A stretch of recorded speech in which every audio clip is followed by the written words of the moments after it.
Long ജമ്പിൽ വർഷങ്ങളോളം ഭേദിക്കപ്പെടാതെ നിന്ന Asian റെക്കോർഡിന്റെ ഉടമയാണ് ടി.സി. യോഹന്നാൻ. ഫീൽഡിൽ കഠിനമായി അധ്വാനിക്കാൻ മനസ്സുവച്ചിരുന്ന ഇദ്ദേഹം അതിലൂടെ ലക്ഷ്യം വച്ചിരുന്നത് ചാമ്പ്യൻ പട്ടം മാത്രമായിരുന്നില്ല, സ്വന്തം നാടിന്റെയും രാജ്യത്തിന്റെയും അഭിമാനം ഉയർത്തുക കൂടിയായിരുന്നു. ഞാൻ ഹാർഡ് വർക്ക് ചെയ്ത അനുസരിച്ചാണ് I am the first Kerala to get an Asian record in long jump. That is also 2 records were Asian record നമ്മൾ നിലനിർത്തുന്നു. That is also 8.07. That is ഒളിമ്പിക്സിനും medal കിട്ടാവുന്ന പെർഫോമൻസ് ആയിരുന്നു. അപ്പം നമ്മൾ ചെയ്ത ഹാർഡ് വർക്കിന് ഫലം കിട്ടിയിട്ടുണ്ട്. ഇപ്പോൾ ഒളിമ്പിക്സിലൊക്കെ പോവുകയാണെങ്കിൽ മേ ബി 60, 70, 80 ജമ്പേഴ്സാണ്. നമുക്ക് ഒരു ജമ്പ് കഴിഞ്ഞിട്ട് അടുത്ത ജമ്പ് കിട്ടുന്നത് തന്നെ ഒരു 1.5 മണിക്കൂർ കഴിഞ്ഞിട്ടായിരിക്കും. അപ്പോഴത്തെ ബൈ ദ ടൈം എക്സ്പീരിയൻസ് ഇല്ലാത്തതുകൊണ്ട് നമ്മുടെ ബോഡിയെല്ലാം വാം ഡൗൺ ആവും. അപ്പം അതാണ് ഏറ്റവും ഇമ്പോർട്ടൻ്റ് എന്ന് പറയുന്ന ഒരു കോമ്പറ്റീഷന് യു ഷുഡ് ഹാവ്. അവസരങ്ങളെന്ന് കിട്ടുന്നതെന്ന് വെച്ചാൽ കോമ്പറ്റീഷൻ കോമ്പറ്റീഷൻ പ്ലസ് ട്രെയിനിങ്. ഇപ്പം എനിക്ക് ഇവിടെ ഇന്ത്യയിൽ I can win with 750 meters ചെയ്യുകയാണെങ്കിൽ ഇന്ത്യയിൽ വിൻ ചെയ്യാവുന്ന എനിക്ക് നല്ല കോൺഫിഡൻസാണ്. അതേസമയം വെളിക്ക് പോയിട്ട് കോമ്പറ്റീഷൻ അവിടെ മിക്കവാറും 8 മീറ്റേഴ്സ് ചെയ്യുന്നവരായിരിക്കും. അപ്പം ഒരു fluke jump you get for 8 meters, that will give you നിങ്ങളുടെ ആ കോൺഫിഡൻസ് ലെവൽ ഹൈ ആക്കും. അപ്പം നമുക്ക് അത് തന്നെയാണ് ഈ സ്പോർട്സ് മെഡിസിൻ നമ്മൾ ശരിയായിട്ട് ഇതുവരെ അതിൻ്റെ ഒരു ശൈശവ ദിശയിലാണെന്ന് പറയാം. സ്പോർട്സ് മെഡിസിൻ കൊണ്ട് ഒരുപാട് കാര്യങ്ങൾ നമുക്ക് ചെയ്യാം. ഒരു 750 ലോങ് ജമ്പ് ചെയ്യുന്ന ആൾക്ക് സ്പോർട്സ് മെഡിസിൻ ശരിക്കും പോവുകയാണെങ്കിൽ ഒരു 8 മീറ്റേഴ്സ് വരെ ലോങ് ജമ്പ് ചെയ്യാം. ഒളിമ്പിക്സിൽ ഭാരതത്തിനായി സ്വർണ്ണ മെഡൽ കൊണ്ടുവരുമെന്ന് പ്രതീക്ഷിക്കപ്പെട്ടിരുന്ന ലോങ് ജമ്പ് താരമായിരുന്നു യോഹന്നാൻ. പക്ഷേ ഈ പ്രതിഭയുടെ കരിയറിൽ നിർഭാഗ്യം കരിനിഴൽ വീഴ്ത്തുകയായിരുന്നു ചെയ്തത്. പൂത്തുലഞ്ഞു നിന്നതാണ് ഈ ചാമ്പ്യന്റെ ജീവിതം.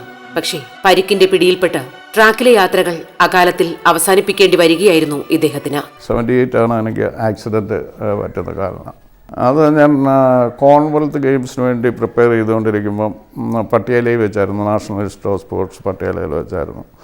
അവിടെ ഒരു മഴക്കാലമാണ്, മഴ ഇടയ്ക്കിടയ്ക്ക് പെയ്യുന്ന സമയമായിരുന്നു. അപ്പം അവിടെ ഒരു ലോങ് ജമ്പിൻ്റെ ഒരു ജമ്പിങ് ബിറ്റ് ഉണ്ടായിരുന്നു. നോർമലി ഈ ജമ്പിങ് ബിറ്റ് ഉണ്ടാക്കുന്ന സാൻഡോ സോഡസ്റ്റോ കൂടെ ഇട്ട് മിക്സ് ചെയ്തിട്ടാണ്. അപ്പം once you land you will get that free movement land ചെയ്യുന്നത്. അപ്പോൾ അങ്ങനെയുള്ള ഒരു പിറ്റ് ഉണ്ടായിരുന്നു പട്ടിയാലയിൽ. അത് ഔട്ട് ഓഫ് ഓർഡറായിട്ട് കിടക്കുകയായിരുന്നു. എന്നിട്ട് അനദർ സോയിൽ പിറ്റ്, നമ്മുടെ നാട്ടിലൊക്കെ ഉണ്ടാക്കുന്നോണം സോയിൽ പിറ്റ്, ഈ മണ്ണ് കളച്ച് വെച്ചിട്ട് ഉണ്ടാക്കുന്ന പിറ്റ് ഉണ്ടായിരുന്നു.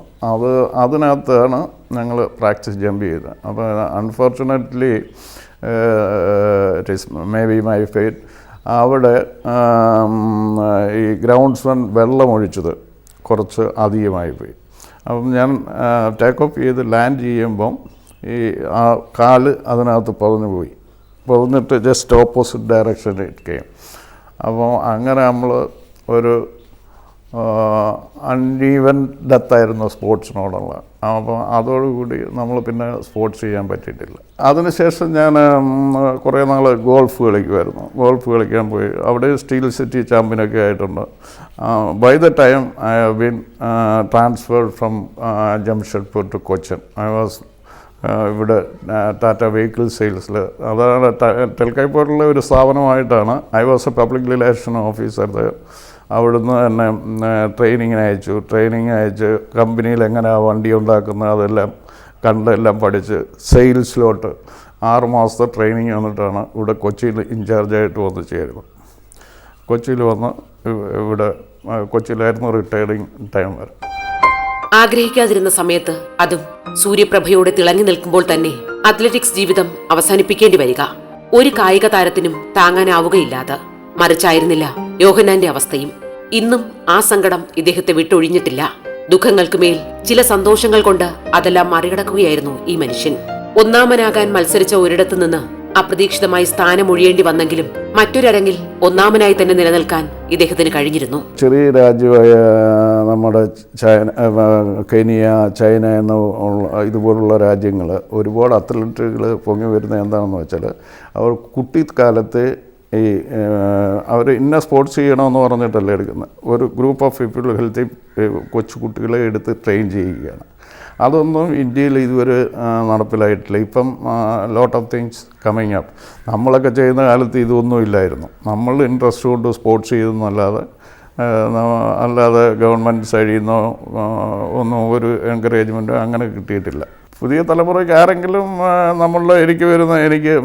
I don't want to be a coach എന്ന് വെച്ചാൽ എനിക്ക് ഡെമോൺസ്ട്രേറ്റ് ചെയ്ത് പറഞ്ഞു കൊടുക്കാനുള്ള കാലിൻ്റെ സാഹചര്യം വെച്ച് പറ്റില്ല. അതുകൊണ്ട് കോച്ചായിട്ട് പോകാനൊന്നും പറ്റിയില്ല. പിന്നെ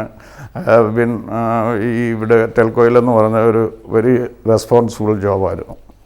അപ്പം നമ്മൾ സ്പോർട്സ് ചെയ്യേണ്ടുന്ന സമയത്ത് സ്പോർട്സ് ചെയ്തു. അതിനുശേഷം ഉള്ള ടെൽക്കോ എന്നെ യൂട്ടിലൈസ് ചെയ്തു. നമ്മുടെ ആ പേരുവൊക്കെ വെച്ചിട്ട് നല്ലോണം വണ്ടി വിറ്റു.